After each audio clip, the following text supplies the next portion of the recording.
Listen to me very carefully.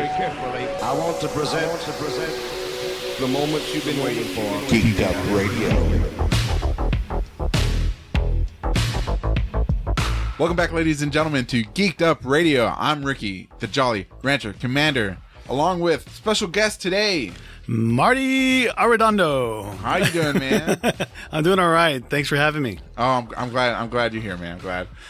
So, you know, me and you've met before. We've known each other for a few months now. Yeah, that's right. But you're like an amazing person because you actually have like goals, right? Yeah, I got all kinds of goals. I started out when I was really young, and now that I'm even older, I still have more goals, and then hopefully I have enough time to achieve those goals. Exactly. Yeah. Well, the reason I got you on the podcast today because I think you're very interesting and stuff like that, and you also have your own record label. Yes, we have Marley Records, which is a independent, lo-fi, DIY kind of label, meaning that we don't make no money. Just like this podcast. Yeah, we try not to make money. But well, it's not that we try not to make money. What we focus on more is on the artist and doing promotion. Uh-huh. So like traditional record labels, they're out to like, I got to make some money. I don't care if I exploit the artist or do whatever. You know, what we do is kind of like get their music and promote it online. Now that you know, the internet is around, we can, you know, promote it on social media and all that kind of stuff. And that's our main focus, is to kind of promote new music to, you know, a bigger mass of audience. And at that same time, if we make a little bit of money on the side, that's cool. And whatever we do make goes back into the label to do more projects. And as for me, it being DIY, it means that we do it all ourselves. So in other words, we do all the printing on the CDs. Inserts are all printed by hand. They're all cut by hand. We also release cassettes, and all the cassettes are manually recorded and also printed in-house. So everything's done. We do it all. We don't have to go to an outside source to get them to do it. We do it all in-house. Oh, really? So we have more control that way. And, you know, back in the day, you used to have to order like 1,000 CDs. Well, I had 1,000, you know, beer coasters because couldn't sell the shit. You know, but now, you know, we could say, well, we're going to do a short run, see if it works. So we'll do anywhere from like 25. In some cases, we've done 100. And once they're gone, they're gone. Uh-huh. You know, and we may do a reprint, but most of the time we don't. You know, that's just the way it is. Now that digital music is so available to everybody and so easy to, you know, just to download on your phone, some people are not, you know, using CDs no more or cassettes. You know, cassettes has been more of a kind of a novelty thing, so there, right. You know, more people are buying those than versus CDs, just to have something in their hand, like the old days you used to do your mixtapes and give them to your sweetheart or your boyfriend, whatever, you know. So what we do is we just trying to bring some of that back, but knowing that the market really, there's more of a demand for digital download. I mean, I think it's like 85% of the music being sold today in the U.S. is all digital download. Uh-huh. So that's not a big, you know, margin right there to actually sell, you know, physical media. But some people want some stuff, you know, like for us being DIY, we can do all kinds of creative things. We can either do something by hand, like, you know, for instance, we can get a piece of cardboard and, you know, do all kinds of little drawings on it and put the CD and all that, make it all cute and all that stuff and sell it that way. So people are actually getting an art piece versus just the music. Yeah. Yeah. So we have the opportunity for them to get the music digital and then also have a physical media, but kind of in a different packaging. Right. Yeah. So you once told me that you're on another podcast, right? You had your own podcast, and is that how you got into the record business, or? No, I've been in music since I was like, well, I started recording. I had a lonely childhood. So, me too. So I had to, you know, come up with things. So I started recording. Uh-huh. You know, my mom gave me my first little cassette deck, and I started just kind of doing my own recording shows. So I would like be all three guests. If I had three, I would change my voice. You know, it was crazy, but I had to entertain myself because I was lonely, you know. But from there, it moved into like, okay, Mom, you got me a cassette player. Now I I want to be into music, so I got into learning the drums and the guitar and the bass and the keyboards. And then I started playing punk bands and, new wave bands and all kinds of different weird bands, Oh, really? Wow. Yeah. We had a guy in the background who used to, I guess he invaded his dad's garage, but he had hammers and pipes and chains, and he was our kind of weird sounding kind of guy in the corner. So he would hit the pipes and hit the chains on the wall, and we recorded, and we'd be screaming in the background and all that kind of stuff. Kind of weird music.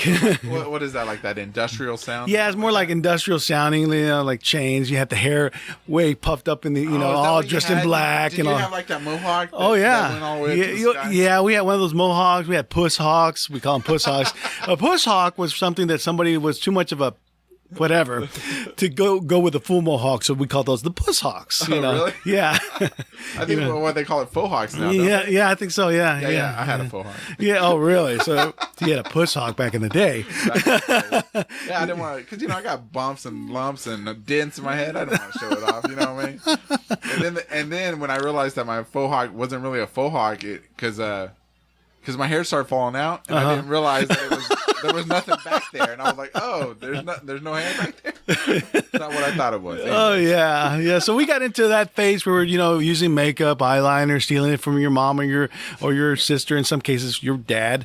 So but it was a lot of fun. So we moved in, from one thing to another as far as the music, and we progressed. And later on, I went to college and decided to do other things. So I took a little break, and then graduated from college and said, well, I really miss music. So got in and decided to do some solo work. Did some solo work for a while.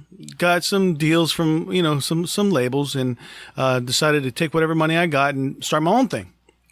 I found out that it's much easier when you have more control of your music and do it instead of depending on somebody else to do it, So we got into a friend of mine decided to go ahead and start our own label, and that worked out really good. We started recording bands from Japan. They played, they toured the United States. We had some local bands. Yeah, it was a lot of fun. Had the opportunity to go to Japan as well and produce over there. And yeah, it was really, really cool. That experience was really cool because I found how much the Japanese people love American music. Even if it sucks, they love American music, so it was crazy. In fact, I went to my friend of mine who's Japanese said, hey, I want to take you to a bar since you're from Texas. I'm like, okay, let's go to the bar. Okay. So I went there and I walk in, I'm like, man, the music was all Spanish. It was all Spanish Tejano music. And I'm like, wow, where did all these Tejanos come from, Well, I looked at them like, these guys aren't Tejanos, they're Japanese, What? Yeah. So they had Tejano bands playing and everything else. So that was real wild for me to see all that stuff, Did it sound legit? No, it sounded like, man, it was good. Were they singing in Spanish? They were singing in Spanish and everything. Wow. Yeah. So that happened. And then I don't know what his deal was. He said, hey, we're going to go to a car show. I'm like, okay.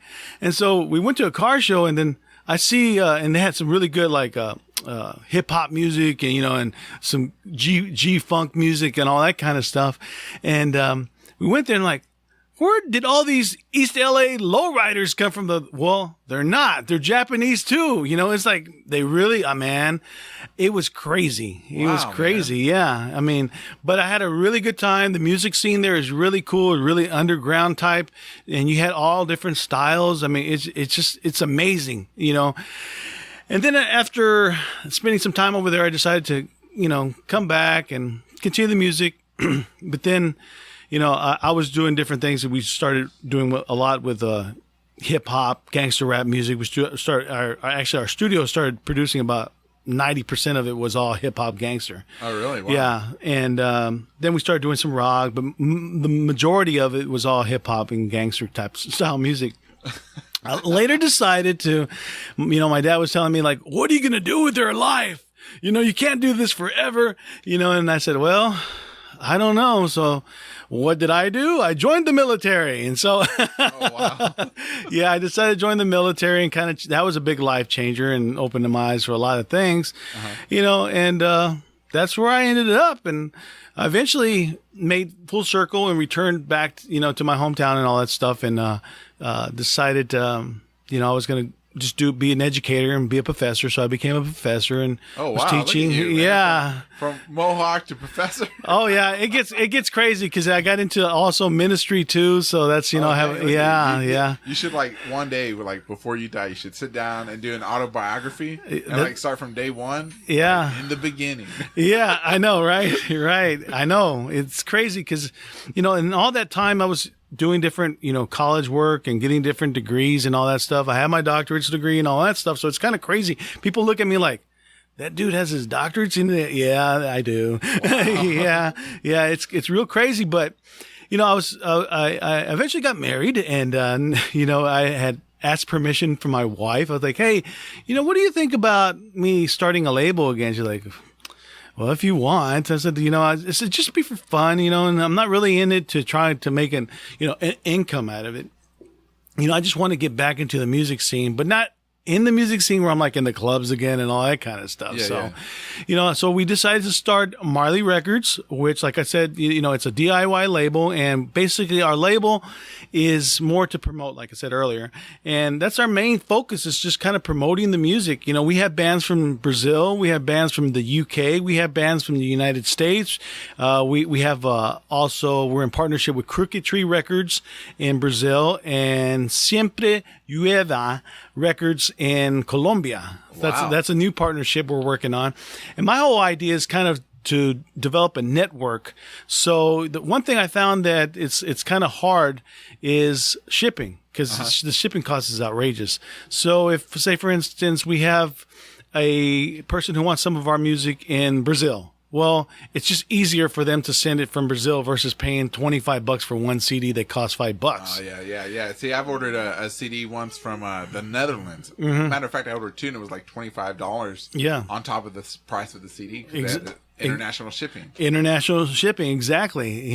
So what I'm trying to do and what we're trying to do at Marley Records is try to develop a network where if I have an artist on our label here in the States and we release it, and I would like to have that released through one of our partner labels in their region. That way, that music is accessible. Their physical media is accessible in that area without having the, passing that cost to, the consumer. So that's my goal right now. And it's not about, for me, it's not about making money, and it's not about, this is my artist, this is our, empire. No, it's not. It's about spreading cool music to people. That's what it's all about. So our goal is, like I said, is not to focus on how much money I'm going to make. It's just how much music are we going to put out there for people to listen to is our goal. Yeah. And then whatever money we make, it goes back to producing more CDs or cassettes, and also to help charities out. We're really into charity and stuff like that too. Oh, really? Oh, wow, that's cool. Yeah, so animal charities and all that kind of stuff. We're really into all that. Are you a vegan? That's a good question. I've tried to be very, very hard. Who hasn't tried to be, man? Even I was vegan for 2 years once. I think I was vegan for about a year. Oh, really? Yeah, I was really, really hardcore with it, and somehow something happened, and I had a little something with something in it, and then it just snowballed. Yeah, it just snowballed. But now I try to be more of a vegetarian, being that I have a small little farm. We grow our own stuff and everything else too. So, we grow our own peaches, our plums, our chilies, our onions, what do we have? Cantaloupe and watermelon, all that kind of stuff. Oh, wow. Yeah. So we try to do that, and it's healthy for you. So yeah, you sound like a very well-rounded person. I try to be. Yeah. So what kind of music is on your label? Just any kind? Anybody that? Well, we're not. I can't say that we stick to one genre. For example, we have everything from lo-fi, bedroom pop. And, these are guys that are producing whole albums on their phones. Oh, wow. Yeah. So we have experimental music this month in, where are we? February. We're going to be releasing, I think, I forgot the name of it, Tales of Terra. And that's all what you would say deep, dark, noise music. Really? Yeah. So you'll have and then distortion and all that kind of stuff. You'd be surprised the market for that. There's a lot of people that like that, you know. And then in March we have a new project coming out. It's all ambient style music, or what they call field recording. So it's just like the sounds of someone going to, like, for instance, a mausoleum, and they pick up all the sounds of that mausoleum, or them in church and stuff like that. So we're more experimental, lo-fi, punk, you know, not your traditional, you know, mainstream music. Yeah. Oh wow! I remember I used to do a podcast called TDMR, and we used to do like I thought it was ASMR, but it turned out not to be. It just turned out to be like ambient noises. And then I set up the microphones like outside in the backyard and pick up all the trees and the sounds and the birds. Yeah. And it was, and yeah, that those kind of episodes did really good for a little bit, but I don't know. No, yeah, exactly. So if somebody's making music out of it, that's crazy. Yeah, it's amazing. I remember one time when we had because I had 2 recording studios when we had our first label, and we did one. We had to record some congas, and we didn't have enough room in the studio, so we recorded them. At the time, there was underneath the carport, because it was in a 2-level house, there was some wind chimes, and the wind was blowing, and it was kind of like misting outside, but we were out there playing it.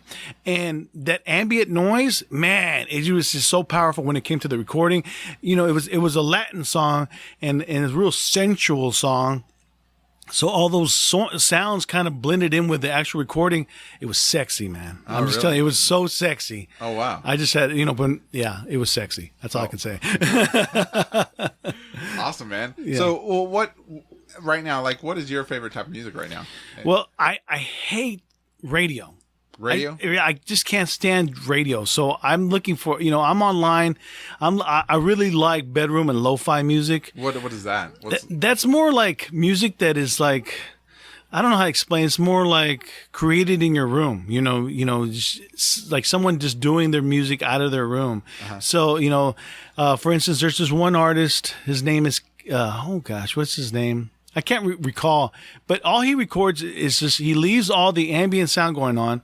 So he's getting the ambient reverb, and he plays his acoustic guitar, and it's nice, man. It's just so mellow and everything else. But yeah, I really dig that style of music versus, like, say, your traditional, I'm in a full-blown recording studio and everything's, I'm in an isolation booth and all that stuff. So when I'm thinking about bedroom, it's more like do it my own self-recording style versus going to a high-end studio getting all that stuff done. I mean, not to say that I'm not knocking the high-end studios. That's great.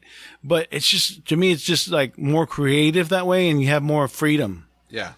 Oh, man, that sounds awesome. Yeah. Yeah, I see. I've never heard of that type of music before, man. Yeah, I really, like I said, it's different. And they also, you can look online too for like lo-fi beats. So it's kind of like, you know, like old style beats, you know, hip hop beats, and then they add like a little bit of piano in there and all that kind of stuff. Oh, really? Yeah. Oh, wow. See, I'm gonna have to look that up, because normally when I look for music, I just go onto YouTube, or I go on the radio, and, you know, I just hit the scan button, and just anything that pops up, and, you know, and I'll listen to it if it sounds good. Wow. Yeah. You know, like for me, if I get in the car, the first thing I put on is not the radio. Well, I put the radio on. Geek'd Up Radio. Oh, okay. Next time I remember that. Geek'd Up Radio, I'll put it on. I actually put on just talk radio, and I use that as kind of just a background sound. You know, and it's funny because, like, even in my home, like in my bedroom, I'll have like 2 or 3 radios going on at the same time, but they're all like background sounds. So I may have one. Yeah. So I may have one going on that's like, you know, like classical music, but then I have somebody else speaking in the background. Then I have somebody else preaching in the background. So then you have like 3 different things, and I use that a lot just for relaxing and also for sleeping. Really? Yeah. That sounds like a headache to me, man. Like when I'm in the house, like complete silence. I got to unplug the refrigerator, unplug everything. Oh my gosh, no. I got to have like no humming or anything, or maybe just the hum, but I mean, I got to have complete silence. Like when I go to bed, it's got to be complete darkness, complete silence. I mean, I can't, no sounds. Maybe when I was young, you know, I'd like to have the TV on or the radio on or something like that, some noise. But now that I'm like old or middle aged, I guess. Yeah. Like, I gotta sleep like I'm in a tomb. Wow, no. No, I just love to have that sound. Now, keep in mind, it's not like full blast. Right. It's just like there and as vividly you can hear it, So, and for me, I use it as a way of relaxing, way of sleeping, and sometimes just a way of having deeper thought. I don't know if that makes any sense to you or not, but I don't know. It's just like some of those things just kind of make my mind. One thing about me is I jump ahead of myself and I talk, and sometimes I say things I don't even know what the hell I'm saying, but that's the way my brain works, and this kind of brings me down versus me taking some type of Ambien or something like that. Yeah. Oh, I just saw a movie where some people try to take Ambien. Like 3 of them at a time. Oh, wow. Yeah, it was awesome. It was actually a really funny movie. It's called Role Models.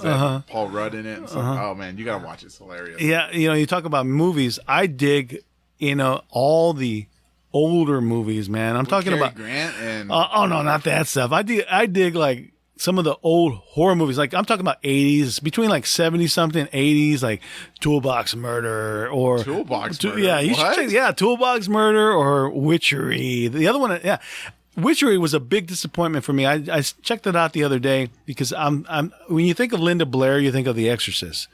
I don't know if you've seen the movie Exorcist. I think I've seen it once when I was a teenager. Yeah, scary. But anyway.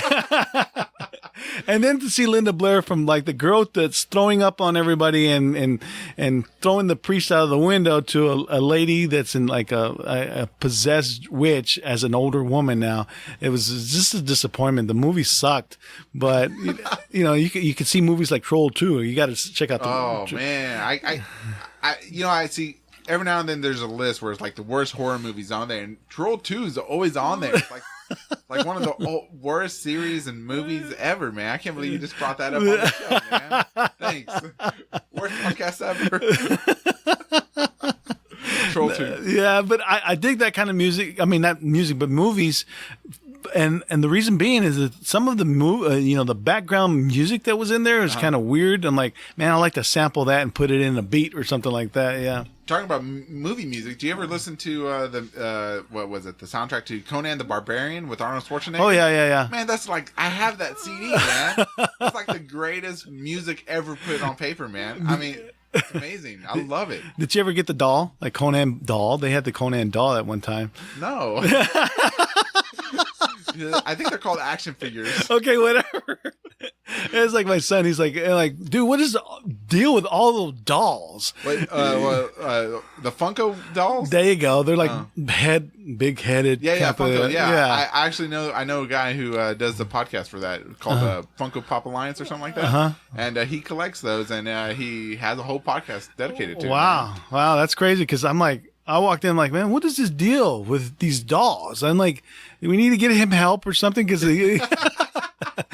But help him buy more. Well, yeah, I have now. Now I'm like, now I go to the store and like, oh, there's one. Let's just get it for him. Yeah. Now you're so yeah. You gotta be careful with that stuff, man. It's like comic books.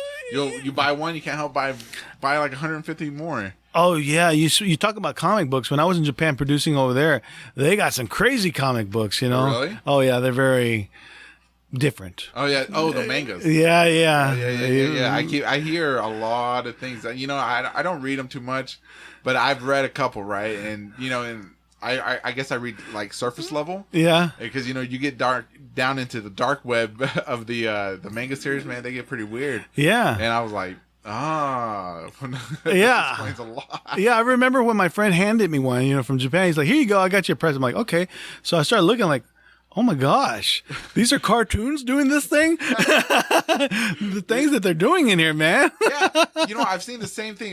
When I used to work construction when I was a kid, I worked with a bunch of like these Hispanics or these Mexicans. They were immigrants and stuff like that. And they brought a little comic book from Mexico. Oh, yeah. Like the same way. I was like, real, like, oh, dang. I got a restroom break. Dude, I'll tell you what, man. We pass that thing around. Oh yeah, I've seen those too. I remember as a kid going to, the Mexican part of town or the ethnic part of town or whatever to get some, some I don't know, some chilies or something like that, and going to the rack and they had all these like, ooh, what is this? Yeah. I thought I was like, I'd never seen anything like that in my life because back then I'd only known like X-Men or Marvel or DC, and then I saw this. I'm like, oh my god. This is amazing.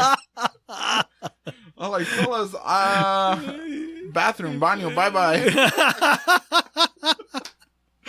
Yeah, dude. And then we got laid off, so it doesn't matter. Anyways, back on subject. Yeah. What are we talking about? We're talking about movies and music and everything else, man. Yeah. So, man, so let me hold on. Let me think of something, man. You got anything to say? You want to ask any questions? You got? Well, yeah. I mean, as far as what is your favorite type of music? You know, you're asking me, like, well, yeah, I want to know what your music is. Nobody's ever asked me. I don't really have. It goes in moods because sometimes I like country, like I hear you. 80s, 90s country. All right. Yeah. And then sometimes I like 90s new wave metal or new metal with, like, you know, like Korn. Oh yeah, man, Korn's good. Yeah. Yeah, and you know, like and then I like a little bit of punk, like you know, Offspring, early Offspring and stuff like that. Mm-hmm. Or I guess they new metal too, I guess. Then you know, I like Metallica, and then I like you know, Iron Maiden, some of the classic stuff. Yeah. And then I'll go back to and I'll listen to Poison, or I'll listen to Belle Biv DeVoe. I forget their song. Bella Biv DeVoe. Yeah. Well, yeah. I think weren't they part of R&B. like R&B. Yeah. So then you know, I'll listen. I love American music. Yeah. I love American music. I love it. Gangster rap, you know, NWA, you know, Ice Cube, all of them. And then, you know, like nowadays, you know, I get into more electronic EDM music. Yeah, stuff like that. I like that sound. And whenever the mood hits me, I mean, I pick it up and I just love it. Yeah. And, you know, and then I'll listen to like banda music or ranchero or whatever it's called. Ding, ding, ding, ding. You know, the ones with the big curly boots. Is that the ones? Yeah. And then like Tejano music, you know, and dun, dun, dun, dun, dun, dun. And, you know, and I have CDs and of like all types of music, just whatever the mood hits. Man, I got to have something for the mood. Right. Yeah, so like classical and everything. I love music. Yeah. I can't help it. Yeah, you know, I'm right there with you. I mean, nowadays with the music that you hear on the radio, for me, you know, some of that stuff, like, I don't get it, you know, and it sounds like so much the same. And now that what is it, that new rap they have? What is it called? Trap music or whatever? Trap music? Yeah. Is it trap or track or something like that? Yeah, I like a couple of those, man. They're pretty good. Yeah. Or mumble music. They got whatever. Oh, you man, know, that's like, what was it? Bone Thugs and Harmony, man. I had like a couple of those. Oh, yeah. They're good, man. Oh, man. It's like when everybody was hating on what's his name? I forget his name. What's his name? Tekashi 6ix9ine. Everybody hated him, and you were making fun of his rainbow hair and stuff like that. I was jamming out. I was like, man, his music was loud. It was had a lot of energy, and at that time, that's what I needed in my life. I needed a lot of energy, a lot of, you know, loud music. And man, I was just like, man, all the time just listening to that, because it was just this like raw energy in his music, and then, you know, and now he went to prison. So yeah, I was gonna say, I guess he's gonna be in prison and do 69 there or something. Like or it's more like 68. Pin cushion, I don't know. See, exactly. I have no idea of what's going on. So as soon as he went to prison, I mean, it's like also like there was a Texas rapper, the South Park Mexican. Oh my gosh, man, yes, man, I used to have like 6 of his CDs. That song, like wiggy wiggy wiggy wiggy. Yeah. Man, I loved his music, man. And then he went to prison too, and I was like, oh well, there you go. Yeah, you know, and it just seems like that seems to be the trend of when somebody I like their music, they go to prison. It was like, okay, no, don't like anybody too much. Well, you know, when you talk about new music, like one of the artists that I do say, well, you know, it's pretty good, is that Post Malone. I don't know if you heard any of his stuff. He has that song called Wildflower or something like that. It has to do with Spider-Man or something like that. Yeah. So that's pretty good for new music. I think, you know, I'll listen to some of his. I like the way it's kind of like R&B-ish, kind of rap. It's kind of a mixture. And for me, that's when I listen to it, that's what I hear. But out of all the new music, that's probably the guy I would listen to. But even like country music is not very country to me anymore. Not anymore. That's why I listen to like the 90s, 80s. Right. You know. You have George Strait. You have Brooks Dunn, there you go. George Montgomery. You have so many more. You know right. What I'm saying? Yeah. They were just awesome, and they had a good beat, good rhythm, and it was just like it took you on a ride, and it was like an adventure. It's like kind of. It reminds me of this documentary I saw with the Metallica, and it was Kirk Hammett. You know, he was the lead guitarist for Metallica. He was talking about music should take you on a roller coaster, and he was talking about his like his solos that he would do. He I try to take people from point A to point B, then point C or something like that. And I was like, man, that's exactly what I look for in music, man. I like a thrill, you know, you build me up, then let me down, then build me up again and send me home. You know what I'm saying? Oh yeah, without a doubt. I mean, but nowadays it's like it's changed so much. At least radio music, but you know, underground music has always been underground music, and there's a lot of good underground bands out there, you know that are waiting to be discovered. You know, and hopefully Marley Records can discover them and put their music out. There you go, man. I hope so, man. Because there's like one station on the radio that's underground. I think it's like it's an NPR station, so it's, you know, it's pretty independent, right? Right. And it's like 91.7 or something like that. And I heard this one guy on there. His name was Borns, Bons, right? But it had the O with the cross line in it, or whatever. And man, I heard his song on there. It was called "Faded Heart." Oh, I had to download it, right? And then I heard that, and then I just went on to all his other songs, and it was amazing. And you know, I've never heard him on regular radio. I've never heard of him before, but man, it was just amazing. He keeps making music, but you know, he's not on the radio anymore. You know what I'm saying? You know, completely on the ground. I recommend people that if they have time and you know, got some time to burn or whatever, visit Bandcamp. I don't know if you ever visit Bandcamp or not. Heard of it. It's called Bandcamp, like band and camp.com. And they just have loads of different artists, you know, the different genres. They have, you know, like I said, noise, they have lo-fi, bedroom pop, you know, indie rock, all these different genres. They have them there, tribal, all kinds of different things. But most of the music there is, some of it you have to pay for, but a lot of it is like pay what you want. Like, you know, okay, I can get this song for, you know, it's up to you. You can either pay zero, you know, nothing, or you can pay a quarter or whatever. Right. You know, so, I mean, it's a really good place to find new music. And it's not, you know, not all of it is going to be, it's going to, you know, meet your taste or whatever, but there's something out there for everybody in it. So, it's a cool site. And you can find some really good things. I mean, Marley Records is on Bandcamp. We use that as a way to distribute our music. Oh, really? So we're on there, and you can find our CDs, our cassettes, our digital downloads there. All our digital downloads, or most of them, are all for free. And we give our music away. So oh wow, man. Yeah. And tell me, where else can people find your? You can find us at marleyrecords.com. You can find us on Twitter. You can find us, you know, Marley Records, Twitter, Instagram, Marley Records, Pinterest, Marley Records, all the major social media platforms, we're on it. Okay. So that's how you can find us. Yeah. Awesome, dude. Yeah. Man. Yeah. So normally when somebody wants to find you, they just shoot you an email or DM? Yeah, you can send us an email. Like if there's a band out there that's interested, and yeah, you can. We have two email accounts. One of them we use just to correspond with people. But to submit your music, you want to send it to submit@marleyrecords.com. It's submit@marleyrecords.com. Awesome. Yeah, and we'll get back to you. We have our mailbox is always full. And one thing about us, we don't just go, you know, like, oh, okay, yeah, I heard. We actually listen to every track that you have and take it from there. It's really easy. We're easy to work with. We don't want your rights to your music.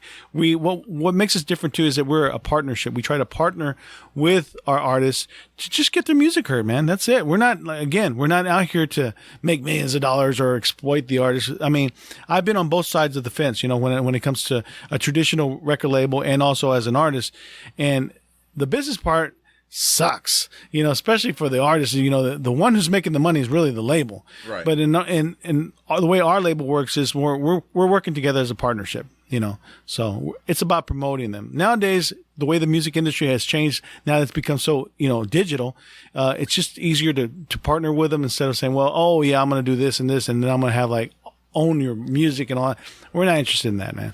Cool. And if that's what you're looking for, go to another label, because that's not us. Right, man. Cool, man. All right, ladies and gentlemen, this has been another episode of Geek'd Up Radio. I've been your host, Ricky, the Jolly Rancher Commander, with special guest Marty Redondo. There you go. And make sure, you know, like, share, and subscribe on everything that he does, Marley Records, and over here at Geek'd Up Radio. Yeah. One more thing. We do a special thing on the show, man. Okay. All right, so normally Lalo's in the studio with us, right? And we asked him to do the moral of today's show. So, and since you're a guest, I have the guest do it, because I'm not very good at morals. I have bad morals. So we'll ask you. Ready? Marty, Turn. What is the moral we should learn? Give.